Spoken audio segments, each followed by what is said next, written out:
Baik, Shalom. Perkenalkan nama saya Rizal Abani, NIM 01 20180063, kelas B semester 6. Pada video ini saya akan menyampaikan materi mata kuliah Pak Masyarakat Majemuk. Yang pertama yang perlu diketahui adalah apa itu masyarakat Majemuk. Yang pertama, menurut Peter Alberger, masyarakat Majemuk adalah suatu keseluruhan kompleks hubungan manusia yang luas sifatnya.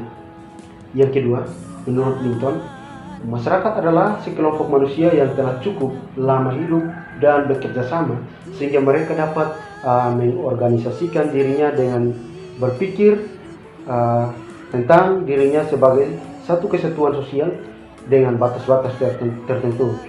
Secara harfiah, majemuk berarti banyak, beragam-ragam, atau lebih dari satu. Masyarakat majemuk adalah masyarakat yang terdiri atas kelompok yang tinggal bersama dalam suatu wilayah, tetapi berpisah menurut garis kebudayaan masing-masing. Yang berikut adalah ciri-ciri majemuk. Menurut Pierre van der Berg menyebutkan beberapa karakteristik dari suatu masyarakat majemuk. Yang pertama, terjadinya segmentasi ke dalam bentuk kelompok-kelompok yang seringkali memiliki sub kebudayaan yang berbeda satu sama lain. Yang kedua, memiliki struktur sosial yang terbagi-bagi ke dalam lembaga-lembaga yang bersifat non-komplementer, memiliki struktur sosial yang terbagi-bagi ke dalam lembaga-lembaga yang bersifat non-komplementer. Yang berikut, yang ketiga, kurang menyeimbangkan konsensus di antara kelompok yang satu dengan kelompok yang lain. Yang keempat, adanya dominasi politik oleh suatu kelompok atas kelompok-kelompok yang lain. Yang berikut adalah masyarakat majemuk di Indonesia. Masyarakat majemuk adalah masyarakat yang hidup dengan perbedaan yang tinggi satu sama lain. Indonesia adalah salah satunya. Indonesia mempunyai banyak kebudayaan dan kemajemukan yang tinggi antara daerah satu dengan lainnya berbeda. Banyak faktor yang mengakibatkan hal tersebut, di antaranya faktor sejarah, iklim, letak geografis, dan agama.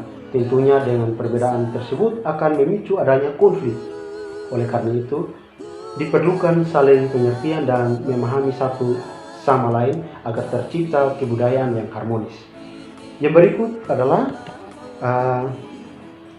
masalah dalam masyarakat majemuk di Indonesia.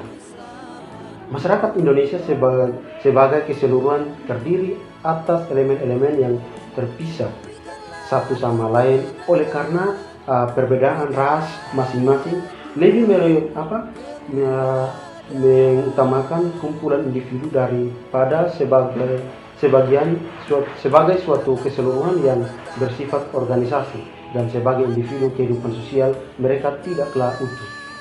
Yang berikut perbedaan dengan adanya kontras atau gap runcing dari struktur masyarakat Indonesia yang bersifat modern atau di perkotaan dan yang bersifat tradisional di pedesaan.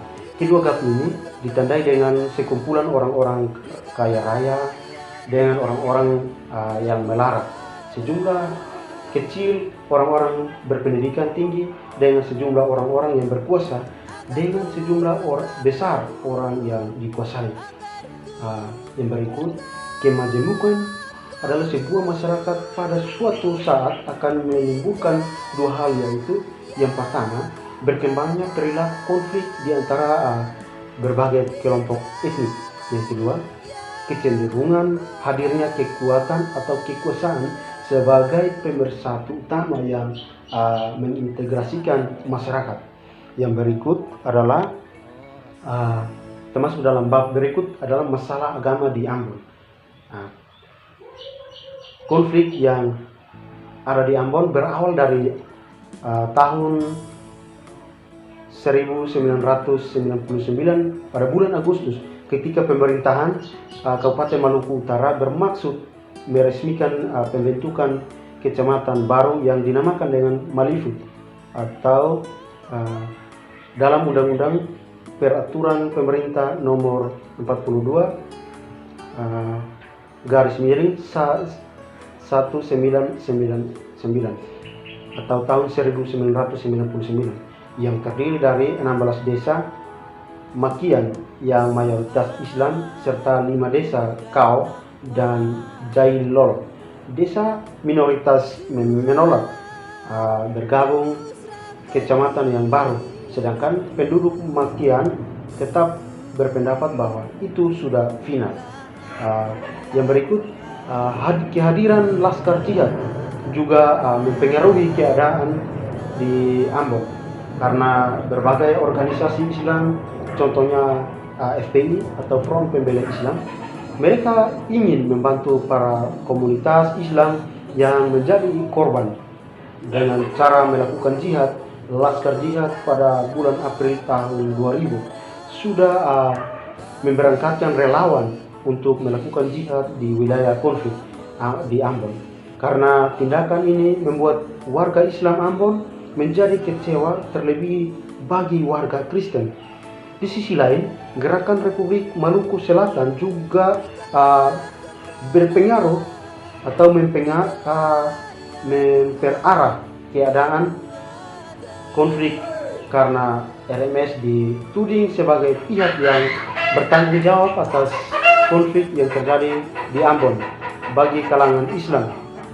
Yang berikut cara untuk menyelesaikan konflik di Ambon adalah dengan memperbaiki rekonsiliasi yang ada di Maluku Ambon ini. Selain itu, seharusnya penduduk yang ada perlu menyadari akan pentingnya kerukunan antara berbagai kelompok dan agama yang ada di sana. Yang berikut adalah konflik atau masalah yang terjadi di Poso. Yang pertama itu, salah satu penyebab konflik Poso adalah permasalahan yang berkaitan dengan problema historis yang mengangkut masalah penduduk asli Poso yang merasa termarginalkan dengan keberadaan penduduk pendatang dari luar Poso. Kehadiran penduduk pendatang di Poso ini telah membuat perubahan transformasi sosial ekonomi di Poso yang diawali dengan peralihan lahan dari penduduk asli ke pendatang. Yang berikut itu adalah konflik komunal di Poso. Pertama kali terjadi pada tanggal 24 Desember tahun 1998 yang sebenarnya adalah karena faktor pertikaian antara pemuda yang berbeda agama. Peristiwa ini menimbulkan sentimen agama yang cukup tajam bagi agama Islam dan Kristen karena momentum kejadian ini bertepatan dengan perayaan Natal dan bulan puasa yang juga kebetulan bertepatan dengan situasi politik yang sedang memanas terhadap isu permasalahan pemilihan bupati di Poso. Yang berikut adalah pada konflik kedua yang berlangsung pada bulan April tahun 2000. Fenomenanya sungguh erat dengan nuansa politik karena bertepatan pemilihan jabatan Bupati Poso dan adanya isu tuntutan pembagian jatah kekuasaan antara elit kelompok Kristen dengan kelompok Islam. Ketika tuntutan power sharing tidak terpenuhi lagi konflik pertikaian antara pemuda dijadikan senjata ampuh untuk masa berdasarkan agama sehingga konflik kerusuhan bernuansa sara kembali terjadi. Yang berikut adalah pada konflik ketiga yang berlangsung pada Mei tahun 2000 sampai Desember tahun 2001. Fenomena konflik telah mengarah pada perang saudara yang membuat konflik terjadi berlarut-larut dan berkepanjangan. Hal itu dikarenakan isu sensitif agama yang membuat masing-masing kelompok yang bertikai saling memperkuat struktur kelompoknya. Yang berikut adalah bab berikut, termasuk dalam bab berikut adalah masalah atau konflik agama yang terjadi di NTT. Yang pertama adalah konflik ini kira-kira atau terjadi pada tahun 1998. Terjadi kerusuhan di Kupang. Latar belakang kejadian dan peristiwa kerusuhan tersebut bermula dari acara perkabungan dilakukan oleh pemuda dan mahasiswa Kristiani atau Kristen sehubungan dengan peristiwa Ketapang, Jakarta. Di sejumlah titik perkampungan, di jalan-jalan dibangun blokade, warga menyekat jalan dengan peti mati, salib berukuran besar serta gambar Yesus yang bermahkota duri.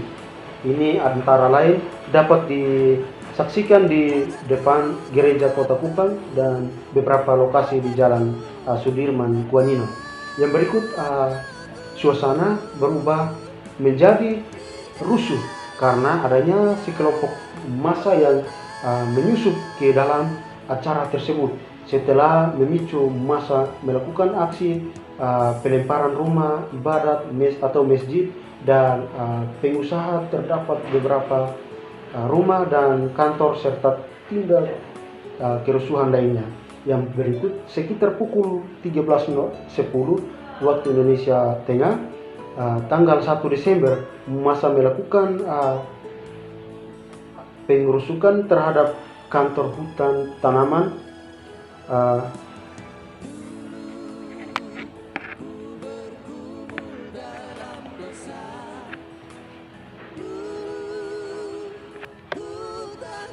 sekitar pukul 13.10 waktu Indonesia Tengah, tanggal 1 Desember, massa melakukan pengerusakan terhadap kantor hutan tanaman industri Kupang. Pihak aparat kemudian melakukan langkah-langkah untuk melokalisir peristiwa agar tidak meluas, mengadakan dialog dan pertemuan dengan tokoh-tokoh masyarakat dan pemuka agama untuk menyelesaikan masalah yang ada di Kupang.